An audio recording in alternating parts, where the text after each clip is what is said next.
സ്വന്തം റൂം സ്വയം വൃത്തിയാക്കുന്നത്. ഇനി അതിൻ്റെ അകത്ത് കട്ടിൽ മേടിച്ചു തന്നെ എന്ന് പറഞ്ഞു. മാറിക്കിടക്കുമെന്ന് പറഞ്ഞേക്കുന്നത്. പേടിയാവും എന്നറിയത്തില്ലേ?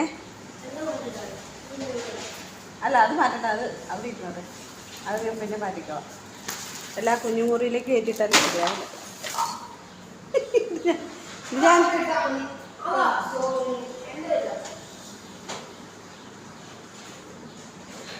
അപ്പം അങ്ങനെ മാറിക്കിടക്കുമെന്നൊക്കെ പറഞ്ഞേക്കണേ. ദൈവത്തിന് മാത്രമേ അറിയാം. അവിടെ അങ്ങോട്ട് കൊണ്ടുവന്നു. അങ്ങോട്ട് കൊണ്ടുവന്നു.